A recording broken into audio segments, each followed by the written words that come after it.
ನಗರದಲ್ಲಿ ಉತ್ಪತ್ತಿಯಾಗುವಂತಹ ತ್ಯಾಜ್ಯ ನೀರಿನ ಸಂಸ್ಕರಣೆ ಮತ್ತು ಮರುಬಳಕೆಗೆ ಆದ್ಯತೆ ನೀಡುವಂತಹ ನಿಟ್ಟಿನಲ್ಲಿ ಜಲಮಂಡಳಿಯು 583 ಎಂಎಲ್ಡಿ ಸಾಮರ್ಥ್ಯದ 17 ತ್ಯಾಜ್ಯ ನೀರಿನ ಸಂಸ್ಕರಣಾ ಘಟಕಗಳನ್ನು ನಿರ್ಮಿಸಲು ಮುಂದಾಗಿದೆ. ಹೌದು, ಜಲಮಂಡಳಿ 11,894 ಕಿಲೋಮೀಟರ್ಗಿಂತ ಹೆಚ್ಚು ಉದ್ದದ ಒಳಚರಂಡಿಯನ್ನು ನಿರ್ವಹಣೆ ಮಾಡ್ತಾ ಇದ್ದು 100 ಕಿಲೋಮೀಟರ್ ದೂರದ ಕಾವೇರಿಯಿಂದ ನಗರಕ್ಕೆ ನಿತ್ಯ 2,225 ಎಂಎಲ್ಡಿ ನೀರು ಪೂರೈಸ್ತಾ ಇದೆ.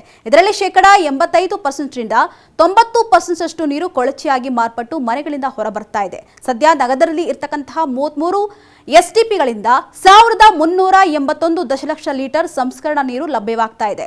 ಇನ್ನು ನಗರಕ್ಕೆ 907 ಎಂಎಲ್ಡಿಯಷ್ಟು ತ್ಯಾಜ್ಯ ನೀರಿನ ಸಂಸ್ಕರಣೆಗೆ ಎಸ್ಟಿಪಿಗಳ ಅಗತ್ಯವಿದೆ.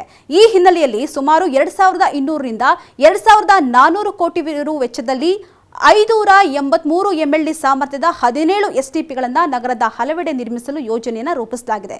ಸದ್ಯ ಈ ಎಸ್ಟಿಪಿಯಿಂದ ಸಂಸ್ಕರಿಸಿದಂತಹ ನೀರನ್ನು ಭಾರತೀಯ ವಾಯುನೆಲೆ, ಐಟಿಸಿಬಿಎಲ್, ಬೆಂಗಳೂರು ಅಂತಾರಾಷ್ಟ್ರೀಯ ವಿಮಾನ ನಿಲ್ದಾಣ, ಲಾಲ್ಬಾಗ್, ಕಬ್ಬನ್ ಪಾರ್ಕ್ಗಳಿಗೆ ನೀರನ್ನು ಪೂರೈಕೆ ಮಾಡಲಾಗ್ತಾ ಇದೆ. ಮುಂದಿನ ದಿನಗಳಲ್ಲಿ ಕೈಗಾರಿಕಾ ಪ್ರದೇಶಗಳಿಗೂ ಸಂಸ್ಕರಿಸಿದ ನೀರನ್ನು ಪೂರೈಸಲು ಜಲಮಂಡಳಿ ನಿರ್ಧರಿಸಿದೆ.